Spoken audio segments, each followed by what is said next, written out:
Welcome to On Baltimore. I'm John Carrington, and today is my special opportunity to talk to a fellow Mergenthaler High School graduate. Yes, sir. Brandon Scott majored in computer science. I majored in electrical work, and he needed me to turn the computer on, I guess. I don't know. But we're here on On Baltimore, and we're going to talk to him about some of the things that are going on in Baltimore, and of course with the mayor's race. So everybody, don't go anywhere. This is John Carrington, and this is On Baltimore.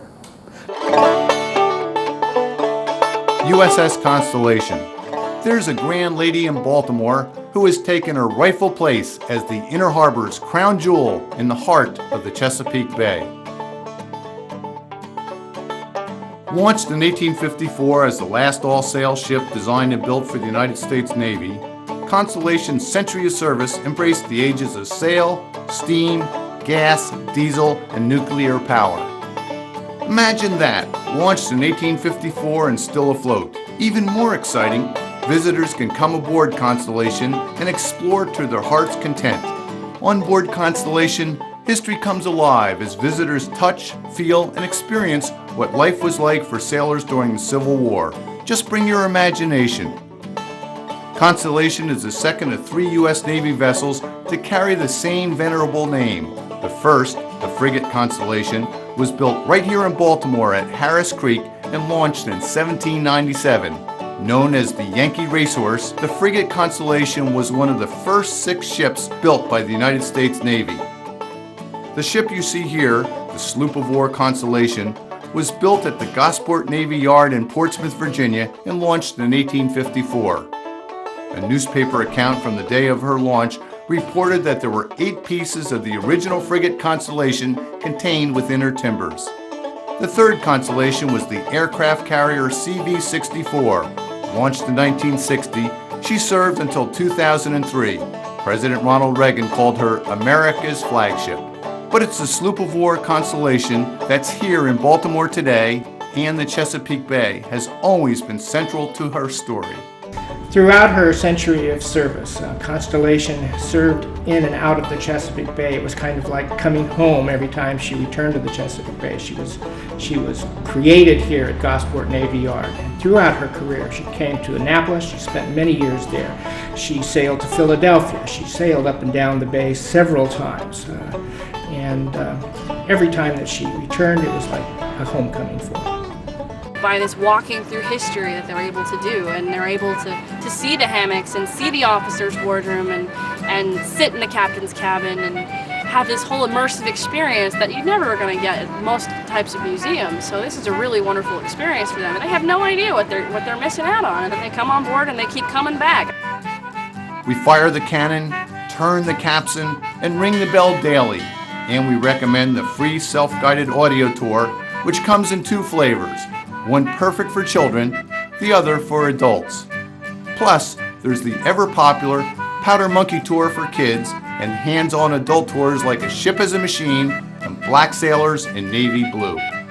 Groups can also come aboard and sling their hammocks in our overnight program or host special events.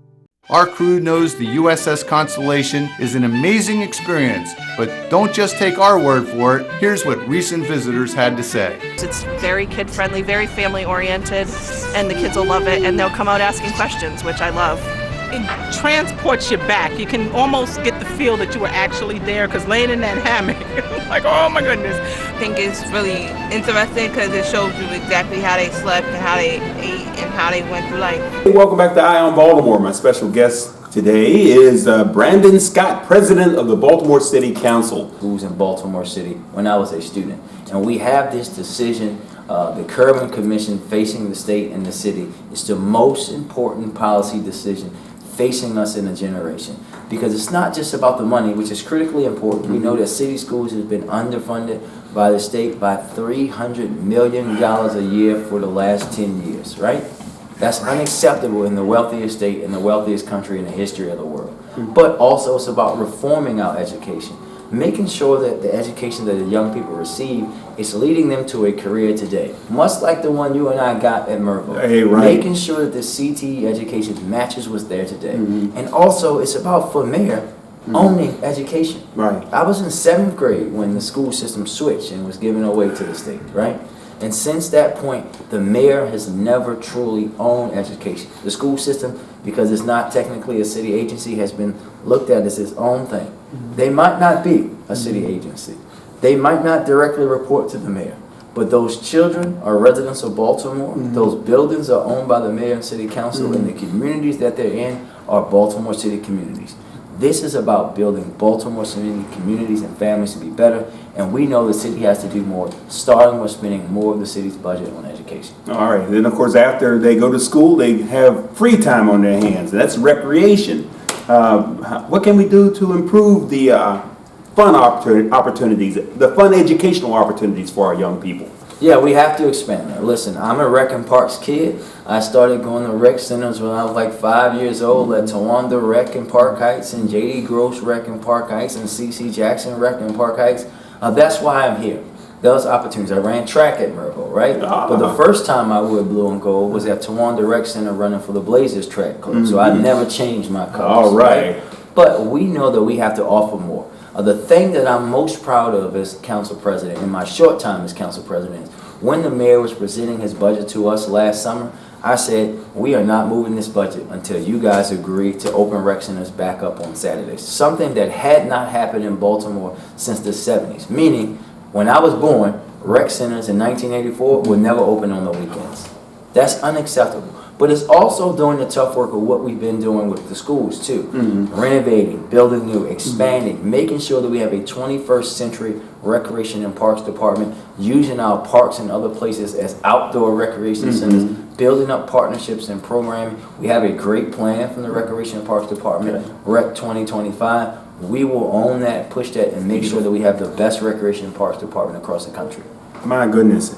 And of course, our young people are out there looking at us saying, what's the future like? It's not being a professional squeegee kid and standing on a corner. No, the future is in the skills that you pick up. And I took electrical construction at Burbo, and you took Computer programming. And these are skills that can last a lifetime, provide for you, and also put you in a position to provide jobs for other people. So how are you going to impact crime? All right, let me cut you, and you're asking that question again? Yeah. Work the camera. Look into the camera lens a little bit more. Okay. All right, and action with that question. Okay.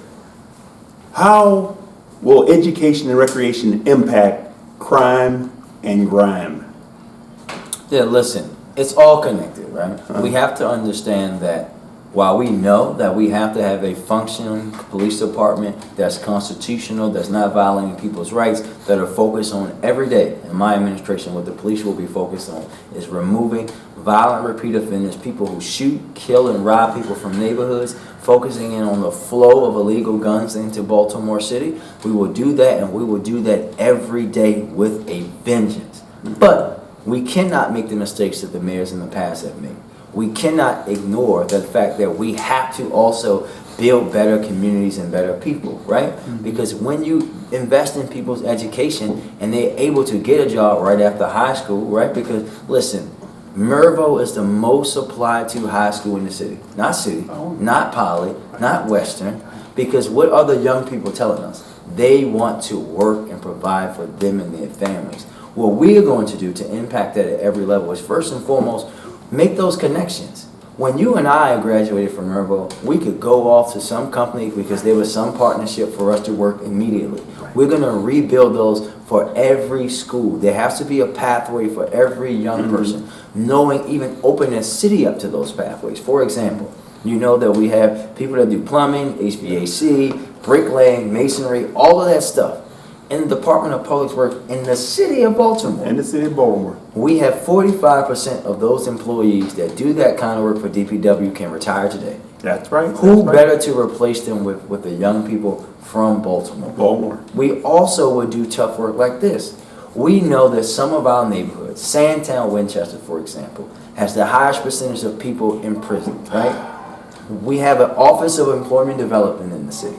Wouldn't it be wise for us to actually use that office to not wait until they return home from prison, but to go into the prison, working with our trades, working with people to make sure that when they come home, they can participate in a job that's out here today. Because when I look in Baltimore, I see a lot of cranes. I see a lot of opportunity. There's also other great opportunity, right? We've been pushing things about pushing the city to zero waste and changing the way we do trash and incinerator. That can create thousands of green jobs. Right. Dealing with how we recycle, dealing with how we reuse our trash, dealing with how we do our energy. That's another industry. Also, when you look at the amount of vacant properties that the city has, what cities like Philadelphia have done with their Philly land care model is then help create small businesses in those neighborhoods, other people from those communities to maintain those green spaces and those properties, helping people grow, but then helping those who need the jobs the most, obtain them in a reasonable way. Everything that we do, even dealing with the trauma in the city, will impact crime and grime, because we will have an efficient city government, but then this also focus on providing opportunity for everyone, no matter their zip code. All right, well, we need some advice for parents. This is a new era. We have all sorts of things going on. What advice do you have for Baltimore City parents? First of all, stay involved and stay vigilant, right? With these young people are facing obstacles that even I didn't face, right? I always say to the young people, I said today actually, when we were recording this in the school earlier, that social media came out when I was in college. I'm an original Facebooker. When Facebook came out my junior year of college, you had to be in college to be on it, right? And I can only imagine the scrutiny that their lives are going to be under, because literally everything they do is stamped in time. Right. And what we have to have parents do is make sure that we're telling our young people that and monitoring what they're doing on social media, because also it's where they get preyed on too. It's where people go to find them. And we know that there's serious things happening with young people and children becoming up missing. It's also where being a now former middle school basketball coach, social media is also where a lot of our issues start with young people. You can see it back and forth, them arguing. And in some unfortunate instances, that ends up in somebody being seriously hurt or worse in Baltimore, right? We need to have a group of parents that understand that, and we will all monitor that together. But then also ask for help. When you know something's going on with a young person and you can't get through them, sign that young man or young woman up to get a mentor. Reach out to the city, reach out to all these organizations, so that we can start to show the level of care for these young people that they deserve. Because what I tell people, and the young people that I mentor, the ones that I coach, some of the ones that no one else wanted, what they wanted more than anything else was structure and accountability. They want to be loved and to be cared for. We just have to provide that for them. And we all as a city have to do that. We have to stop looking at them as something to push away or to call the police on, but something to embrace and to help grow and blossom into being their best selves. Oh, I'm so proud of you, man. Mervo graduate, ran track and field. I wrestled, played football. I ran track too. I played baseball for about 2 weeks. I played left out. But I earned that position. And of course you have to have skills, and of course the young people here need some advice and guidance. You and I took advantage of our opportunity to get an education. What do you say to our young people who are watching? I say to our young people that they are the smartest generation, the most capable generation, and have the biggest potential of any generation we've ever had. They can do things at a young age that we couldn't even imagine, right? But what they have to do is own it, understand the legacy of where they come from, stand on our shoulders to be, as a young student said today, she wants to be like me when she grows up. I said, no, I need you to be better than me, because I'm me, so that you don't have to struggle the way that I did. I want you to stand on my shoulders to be something that I could never be.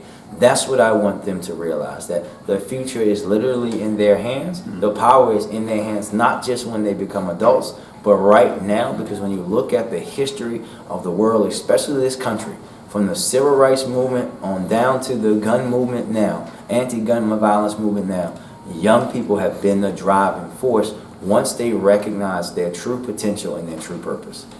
Oh man, I tell you, you've done so much to inspire our citizens. It inspired me. When I come back, I'm going to ask you some questions about teamwork, partnerships, because that's going to be a part of making everything happen. Okay, folks, we are here in downtown Baltimore, and we're going to take a short break, and we'll be right back with more of ON Baltimore. I'm nuts. about downtown Baltimore's West Side. Hello, I'm John Waters, and I'm proud to say that Baltimore has always been my home. It's the inspiration behind all my films, including Hairspray, Crybaby, Serial Mom, and A Dirty Sheen. Let me tell you, there are not a more eccentric, monumental, eclectic, intriguing, and character-filled 28 blocks anywhere in the world, and I'm here to prove it to you. This is where Babe Ruth was born. They tell me he's the best baseball player ever. Not that I'd know. I'm more into theater. Like nearby Arena Players, the nation's longest continuously running African-American community theater. I'm also a big fan of century-old Antique Row, where New York dealers come to buy and later mark up their purchases sky high for their Manhattan buyers. On that same block sits the U.B. Blake National Jazz Institute, housing memorabilia from Baltimore jazz greats like Billie Holiday and, of course, UB himself. The West Side is also where the Maryland Historical Society calls home, with its many Baltimore artifacts, including the original manuscript of the Star-Spangled Banner and Nipper, the RCA dog. Oh, and the National Dentistry Museum, the only one of its kind in the U.S., is where George Washington's dentures live. And no, they were never wooden. And right in the middle of it all, as if just to add mystery and intrigue, sits the gravesite of Edgar Allan Poe, my kind of guy. Sometimes I go there to meditate. Now, the thing that defines Baltimore for many people around the world is right here also. Our sports franchises, the Orioles and the Ravens, two birds that nest in the West. The Walters Art Museum is also known internationally, featuring an interactive experience exploring 55 centuries of art. A man named Gustav Krug worked at an ironworks foundry on Saratoga Street on the west side way back in 1810, and it's still a working ironworks foundry today. 6th-generation Krugs still work here. In Baltimore, we find a good place, we like to stick with it. Now contrast that with one of the world's most advanced operating room facilities just a couple blocks away at the University of Maryland Medical System. Get ill, get fixed, have an operation in high style. Know of a place where the Beatles, Al Roker, Mother Teresa, and P.T. Barnum all hung out? I'll tell you, the west side of downtown Baltimore. Hey, welcome back to On Baltimore. My special guest today is Brandon Scott, president of the Baltimore City Council. Brandon, what's going on with the City Council? We have something called teamwork at Mervo, where teams work together, coaches, players, but in Baltimore City we have the state's attorney's office, we have the police commissioner, and we have the City Council. What's going on with the City Council right now? Well, City Council is actually working as a team in a way that they never have before.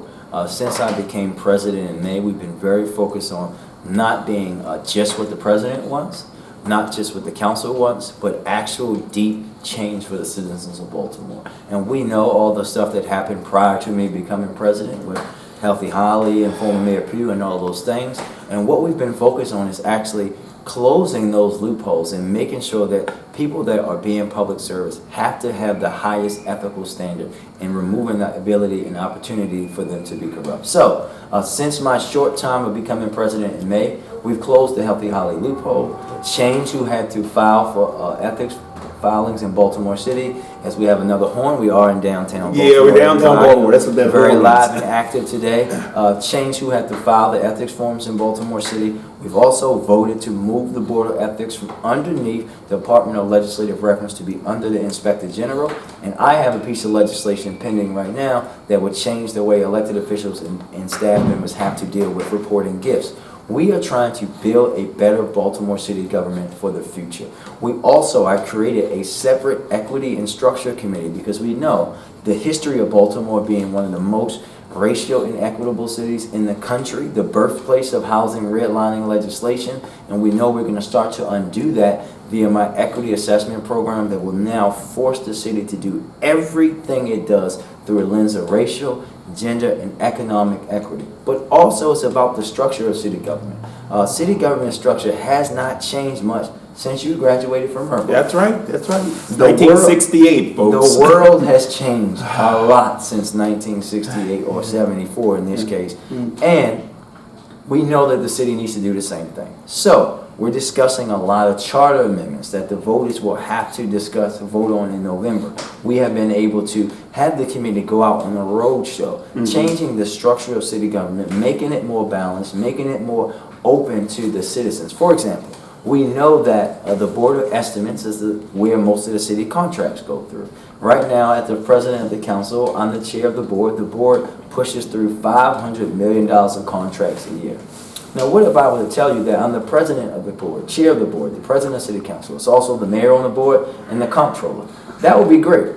But the way that this outdated system is that they add the Department of Public Works director and the city solicitor, two mayoral appointees to be on the board, who are never going to vote against what the mayor wants. Wow. So, for example, if this last year, there was no way that then President Young and Comptroller Pratt could have stopped those contracts that are going through and related to book deals because they would have been outvoted. We're going to reduce the Board of Estimates to just the 3 elected officials so the citizens can directly hold people accountable. And then just recently, we also know that we have this coronavirus thing that's spreading. We had a good hearing with the health department about how the city is prepared to step up and step in and do what they have to do to keep our citizens safe and healthy and educated throughout this process. And lastly, I will say we know the city, unfortunately, the administration and Department of Public Works has struggled for quite a long time to deal with water bills in Baltimore. We had an investigative hearing in the council this week to see why haven't they been billing people, what's going on, how they're going to make sure that people in the city are getting correct bills, but also in Baltimore County. And we will continue to do tough work like that. And we also passed a piece of important legislation that I introduced recently that asks the people who gun traffic or straw purchase weapons into Baltimore City or transfer them to young people in Baltimore City to our gun and offender registry so that we're holding them accountable as well. Wow. Then there are the unions, the Fraternal Order of Police. Shouldn't there be some partnership with the mayor and the president of the city council with some of these unions, especially the FOP?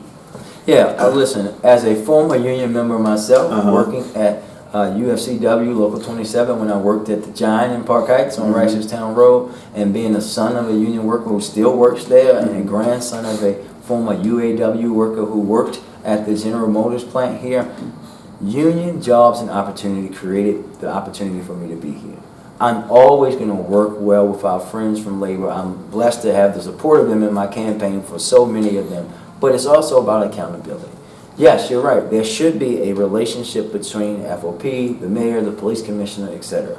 And now 3 times in my term as council president, I've offered up my office as a place for the police commissioner and the FOP president to come and try to mediate their issues. And that's the kind of leadership I will continue to exude. Beautiful.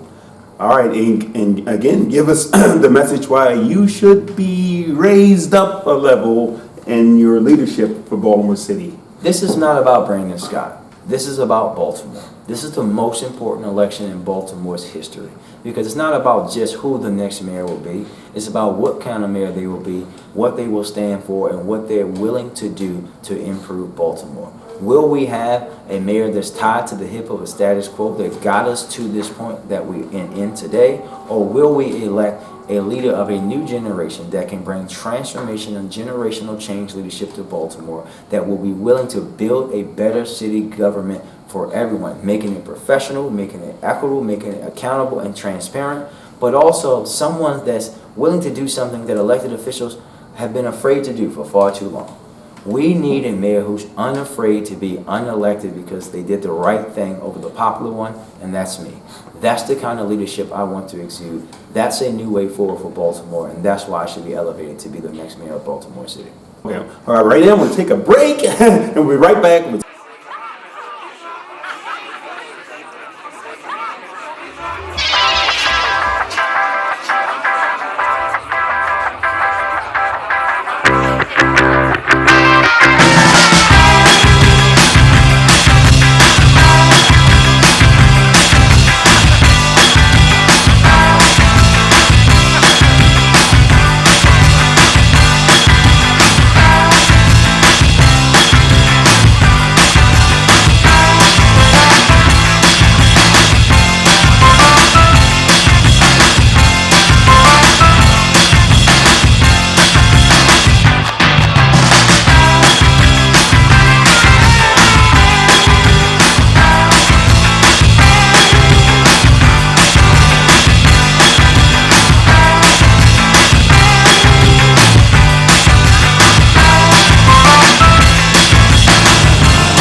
All right, hey, welcome back to Eye on Baltimore. I'm John Carrington, a Mergenthaler Mustang. Next to my fellow Mergenthaler Mustang, President of the Baltimore City Council, Brandon Scott. Sir, you have any final thoughts for us? I just want to say thank you for the opportunity and to remind everyone that Baltimore is not down. We are not out. Remember, reminding people that you have to believe in Baltimore. We never give up. Never. We always come back stronger and better than ever. You can look throughout the history of our city. That's what we do. So if you're feeling down about Baltimore, come back. Call people, invest, spend time with our young people, spend time in a community, spend time helping someone, invest your time and energy in Baltimore now. You will not regret it. All right, well, this is Eye on Baltimore. I want to thank my special guest, President of Baltimore City Council, Brandon Scott. Thank you, sir. Thank you. And I want everybody to remember, keep your eye on Baltimore and be involved. Be a part of the solution, not a part of the problem. I'm John Carrington. This is Eye on Baltimore. Thank you, Brandon Scott. Thank you. And everybody, see you next time on Eye on Baltimore. Yay! So come aboard USS Constellation. And while you're here in Baltimore, be sure to visit these other attractions of the Chesapeake Bay Gateways Network. The Baltimore Visitor Center, a good place to start your tour of this historic city and region. The National Aquarium on Pier 3 near the USS Constellation Museum. The Lightship Chesapeake, and 7-Foot Knoll Lighthouse, both part of the Baltimore Maritime Museum. The Frederick Douglass Isaac Myers Maritime Park and Museum, headquarters of the Living Classrooms Foundation. Fells Point, an early American shipbuilding center, and the Fells Point Maritime Museum. And of course, Fort McHenry National Monument, where the people of Baltimore valiantly defended the city from the British during the War of 1812, and Baltimore's own Francis Scott Key wrote our national anthem, the Star-Spangled Banner. So welcome aboard USS Constellation and enjoy your visit to the historic sites of the Chesapeake Bay Gateways Network.